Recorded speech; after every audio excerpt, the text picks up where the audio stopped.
Vamos a enlazarnos en este momento con David Saucedo, ya lo conocen, ha estado con nosotros, es colaborador de La Saga, él es consultor en políticas públicas y seguridad. ¿Cómo estás, mi querido David? Buen día.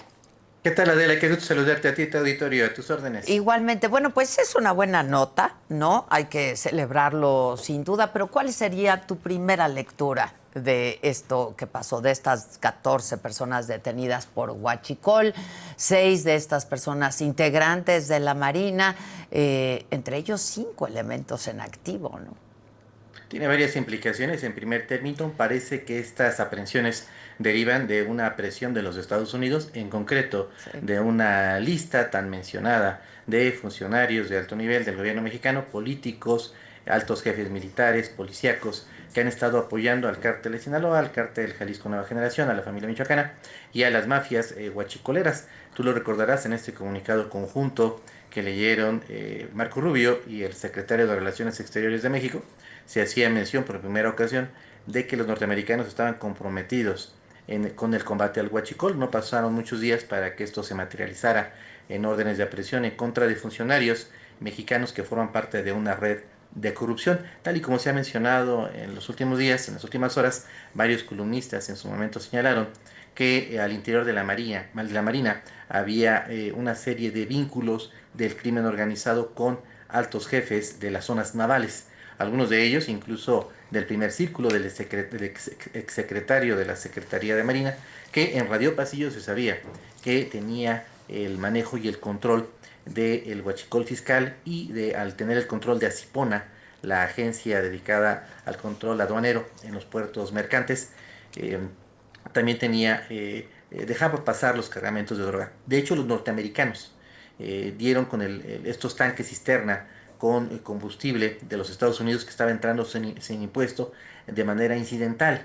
Estaban investigando aquellos navíos que estaban llevando droga de México, de México hacia los Estados Unidos, y los barcos que estaban llegando de Asia con precursores de fentanilo y con fentanilo a granel. Al momento de realizar las inspecciones y la revisión de los mismos, se dan cuenta de que se trata de combustible que estaba disfrazado de otros productos petroquímicos que pasaban sin impuesto. Dan parte a las autoridades mexicanas y desde principios de año hubo una tensión entre el gobierno de México y los Estados Unidos. Los norteamericanos exigían la detención de los altos mandos de la Marina involucrados en este ilícito, pero el gobierno mexicano, con este acuerdo de décadas que tiene de no acusar, procesar, sentenciar a integrantes de la élite militar y de la Marina, se resistió. No fue sino hasta que Marco Rubio finalmente ejerce presión más directa, nuevas amenazas en materia de arancelarias en contra de productos mexicanos, y finalmente el gobierno de México acepta la petición americana con la condición de que el gobierno de México haga aparecer esta investigación como una investigación propia, es decir, que los Ujú. norteamericanos en perfecto español no se cuelguen la medalla y que se presente este caso como incluso una investigación solicitada por el secretario de la Marina, cuando a todas luces él también fue partícipe de este ilícito. Sí, porque, a ver, David, estarás de acuerdo conmigo, ¿no? Tardan 2 años en hacer esta investigación y luego de la reunión, ¿no? De Marco Rubio aquí en México con la presidenta Sheinbaum, se dan estas detenciones. No, evidentemente se trató de una de las directrices, uno de los temas que presentó en la mesa de negociación Marco Rubio. Como es de tu conocimiento, finalmente el gobierno de los Estados Unidos está presionando al gobierno de Claudia Sheinbaum para que no solo se proceda en contra de las estructuras criminales, no solo la captura del Mayo, de los Chapitos, del Mencho, sino también de la élite militar, la élite política, la élite de la Marina, que está colaborando con el crimen organizado. eh, Andrés Manuel López Obrador insistió de principio a fines de su mandato que involucrar a las Fuerzas Armadas en el combate al crimen organizado permitía que este ocurriera sin corrupción, que no se podía replicar el esquema de la vieja Policía Federal, de policías que en realidad eran brazos armados de los cárteles. Pues resulta que esa tesis que manejó durante todo su sexenio Andrés Manuel López Obrador resultó falsa. Ya hubo una acusación, una detención del general Cienfuegos en los Estados Unidos, después repatriado y liberado de cargos en México. Ahora se da la detención de un contraalmirante de la Marina. Estoy cierto que en función de los propios documentos que se liberaron vía Guacamayas, en breve habrá militares de alto rango de la Guardia Nacional que también están colaborando con el crimen organizado. Es decir, esto de que los militares en el combate a los grupos del narcotráfico iban a mantenerse limpios y sin mancha y que no iban a aceptar sobornos, a la postre resultó falso. Como tantas otras declaraciones del expresidente López Obrador, ¿no? Como que ya se había acabado el huachicol, ¿te acuerdas, David? Sí, desde luego. En realidad, esta batalla contra el Huachicol fue, como muchos señalaron en su momento, una especie de quinazo, una especie de golpe de timón que iba a dar el presidente Andrés Manuel López Obrador en su momento para afianzarse. En realidad, no disminuyó como tal el robo de combustible, pero le permitió legitimarse, dar un golpe de mando, incluso insertar a las Fuerzas Armadas en este esquema de combate al crimen organizado, incrementar su presencia, pero finalmente debido a que Washington está impulsando nuevas directrices en materia de combate al narco, pues se da este resultado. Hay que destacar que se ve con claridad que el gobierno de México solicitó que las investigaciones y en su caso las sentencias condenatorias no llegaran al propio exsecretario de la Marina. Ayer se deshicieron en elogios hacia él, Ujú. como si él hubiera solicitado la investigación. Él fue responsable de esta circunstancia, ya sea por comisión o por omisión. Sí, claro. Tendría que tener alguna responsabilidad. Él nombra a los jefes de zona militares. No eran los militares, los marinos involucrados, no eran ajenos a su mando, estaban en su primer círculo. Eran sus sobrinos políticos, hijos de un familiar cercano. Es decir, y él apadrinó sus carreras durante su periodo como secretario de Marina. Tuvieron un ascenso vertiginoso dentro de la Secretaría de Marina. Me parece que la tercera vertiente de todo esto tendría que ser la investigación de lo que ocurre en el puerto de Manzanillo, en el puerto de Lázaro Cárdenas, en Michoacán, y en otros puertos que en teoría tendrían que haber pasado ya bajo el control de Omar García Harfuch, debido a resistencias de la Secretaría de Marina en entregarle el control de la administración de Asipona en concreto a Harfuch, es que tenemos el seguimiento de esta investigación. El día de ayer, quizá el principal beneficiario de estas investigaciones no solo sea, por supuesto, el gobierno norteamericano, que alza el brazo victorioso, tampoco evidente Pemex, que ve finalmente cómo se empieza a desmantelar parte de esta merma de recursos interminable que tiene la paraestatal, sino también el propio Mar García Harfuch, que da un golpe certero en contra de la Secretaría de Marina y cuenta con elementos para finalmente le sean trasladadas a él la administración de varios puertos y empiece a limpiarse lo que ocurre en Manzanillo, Lázaro Cárdenas, Huatulco, Puerto Vallarta, Acapulco, porque además la Secretaría de Marina no solo controla los puertos mercantes del Pacífico Sur, sino también tiene directores de seguridad pública municipales en varios de estos lugares en donde hay puertos y en donde arriban drogas ilícitas. La apuesta es que luego de esto le dejen el control de los puertos a Omar García Harfuch, David. Entiendo que desde principios de año este era un acuerdo en del Mm, Gabinete de Seguridad, pero la Marina se había opuesto sí. a entregarle a los civiles el manejo de todo esto. La presidenta Claudia Sheinbaum, que es una especie de árbitro, ¿no?, en esta disputa entre el ala civil y el ala militar del Gabinete de Seguridad, pues no tenía herramientas, no tenía la manera de exigir a la Marina esto, pero ahora ya existe una presión que viene de fuera. Y Harfuch goza de toda la confianza de los norteamericanos. De ahí que creo que hay dos opciones.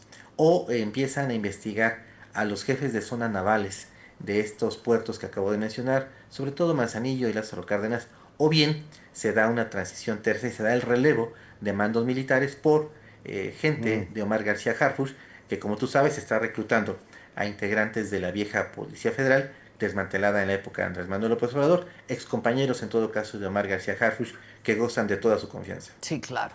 Oye, ¿y qué se sabe de este sobrino político del secretario de Marina? Durante el sexenio de Andrés Manuel López Obrador en la Marina, se mencionaba insistentemente en Radio Pasillo, of the Record, siempre nos platicaban esto algunos mandos militares, que se sentían atropellados por este poder a trasmano, el Mm. poder tras barbalinas que ejercían sus sobrinos. Porque en efecto decidían sobre partidas presupuestales, sobre la designación de personas en los distintos mandos navales de la Secretaría. Tenían al parecer el visto bueno y aprobación del propio secretario, que dejaba hacer y deshacer a sus sobrinos. Incluso les colocó en posiciones en donde podían recaudar fondos, nunca supimos para qué. En la Marina, en la Sedena y también en la Guardia Nacional, a partir del sexenio de Andrés Manuel López Obrador, existió una especie de carta blanca.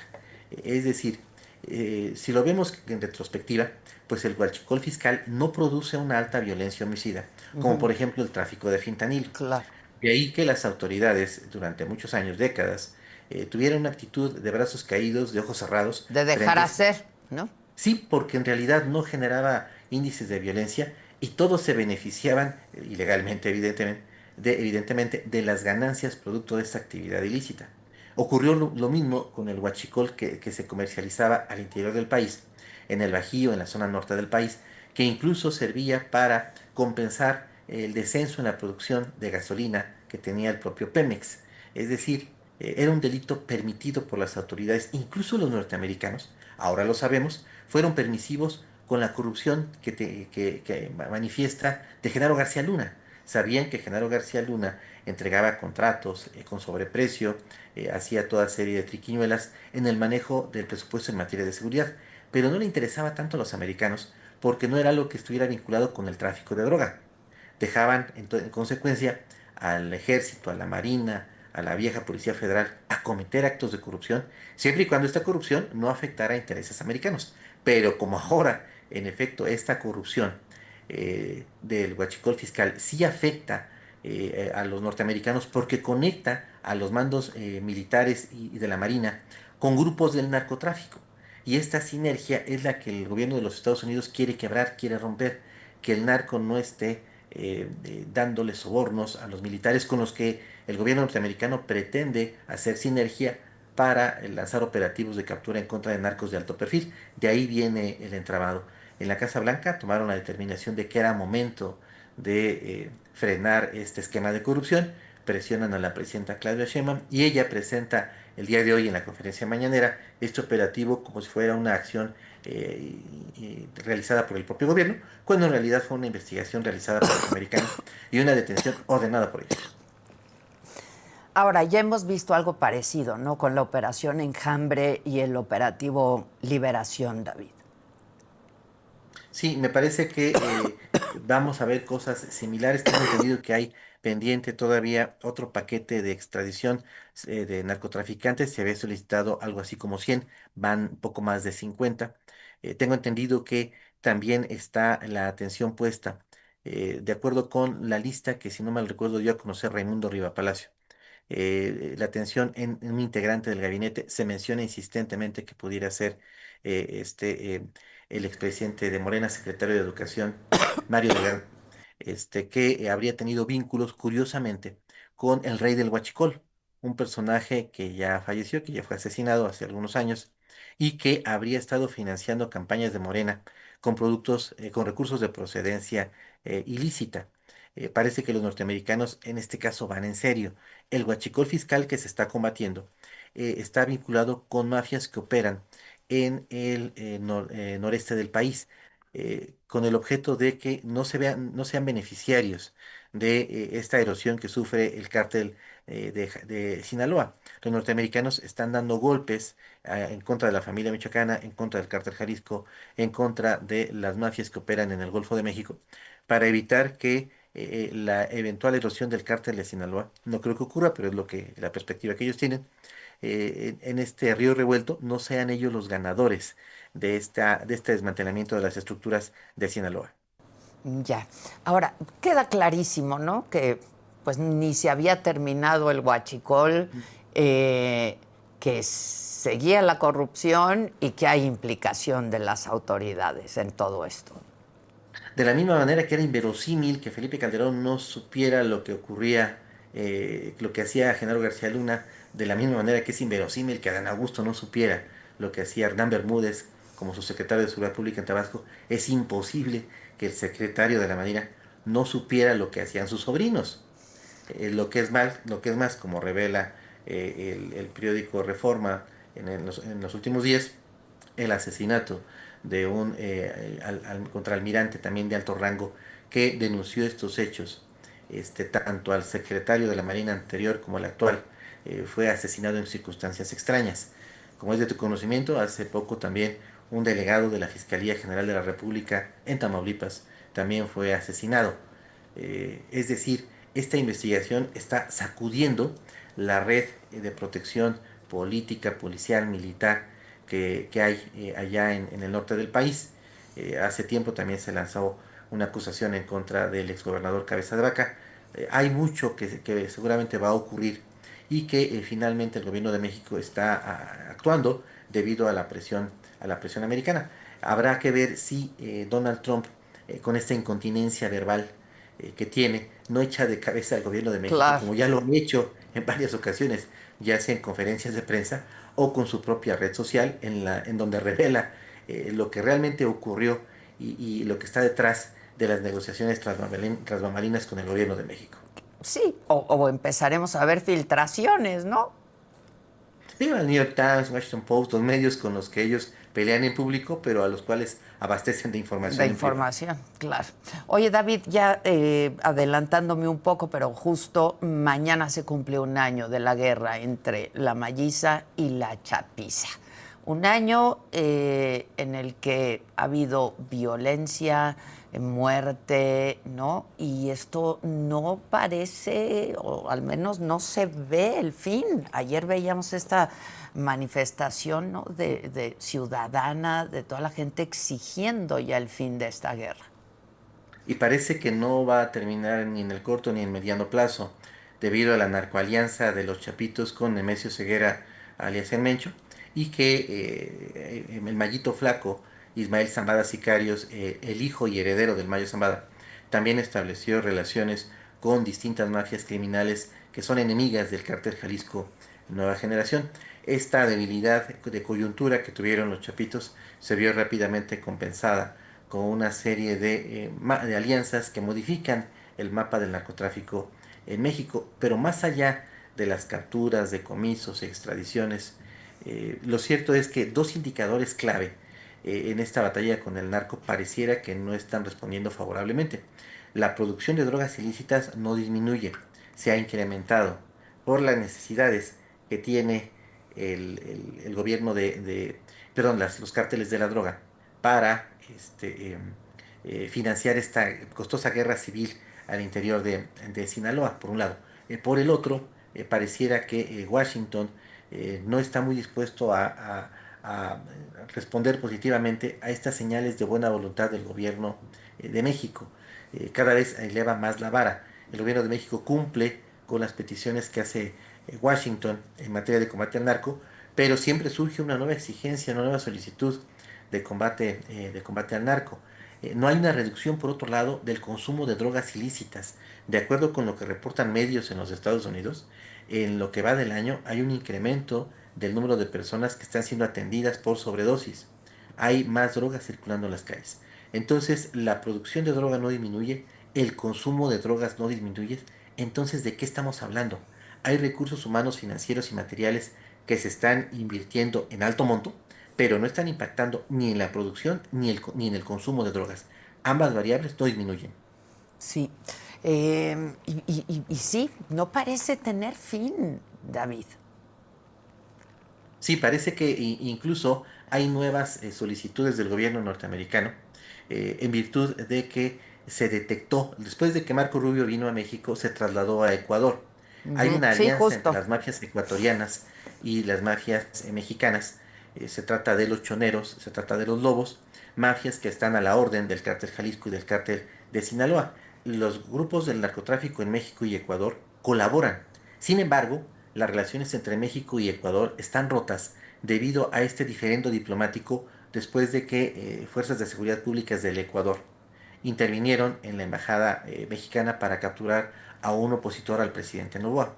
Entiendo que la petición de Marco Rubio hacia el gobierno de México fue que se restablecieran las relaciones del Ecuador, para que nuevamente hubiera operaciones conjuntas para enfrentar a las mafias ecuatorianas que están trasladando cocaína desde su territorio a Centroamérica y de ahí hacia México, drogas que después llegan a las calles de los Estados Unidos. Es decir, Marco Rubio traía una serie de peticiones muy puntuales hacia el gobierno de México, así que no me extrañaría que en breve veamos cómo empieza a fluir nuevamente la comunicación entre el Ecuador y México, no por una iniciativa diplomática mexicana, sino nuevamente debido a presiones de Washington. Oye, David, ¿qué esperas del juicio del mayo? Te lo vuelvo a preguntar. ¿Nos enteraremos finalmente o a conveniencia de los Estados Unidos nos iremos enterando de lo que tenga que decir o haya dicho el mayo? Hay una nueva vertiente. Sabíamos por anticipado que el Mayo Zambada iba a administrar la información que estaba proporcionando a los americanos, que los americanos iban a también mover esta información en función de sus intereses comerciales, migratorios, negociaciones en materia de seguridad. Pero hay una nueva vertiente. Resulta que el gobierno de México también mandó emisarios que dialogaron con el Mayo Zambada para que el Mayo Zambada también administre ciertos datos que sean a conveniencia del gobierno de México. Es muy evidente, es muy fácil suponer en qué consistieron estas negociaciones. El gobierno de México, el gobierno de Claudio Sheinbaum, por supuesto que desea que se dé a conocer los nombres de narcopolíticos vinculados a los cárteles, pero sobre todo de los opositores a su gobierno. Me refiero a personajes que están en el ámbito forman parte de los grupos políticos de Ricardo Monreal, de Adán Augusto y de Marcelo Ebrard. Si el Mayo Zambada colabora con el gobierno de México en este sentido, pues por supuesto que va a haber una actitud afable del gobierno de México hacia el Mayito Flaco. El Mayo Zambada también está cuidando que se dé una sucesión correcta al interior de la facción del cártel de Sinaloa que él dirige. Y en este caso, los únicos que pueden tutelar en México que esta sucesión se mantenga y que el Mayito Flaco siga teniendo el control de su estructura criminal, pues es el propio gobierno mexicano. Oye, David, estos emisarios que dices que estuvieron con el Mayo Zambada, emisarios por parte de México, ¿no? Son mexicanos. Es información que tú tienes. Sí, por supuesto, no directamente con él, sino con sus abogados. Sí, claro. Llegaron a acuerdos, entiendo, no sé todavía el detalle de las negociaciones, tengo conocimiento de estos encuentros.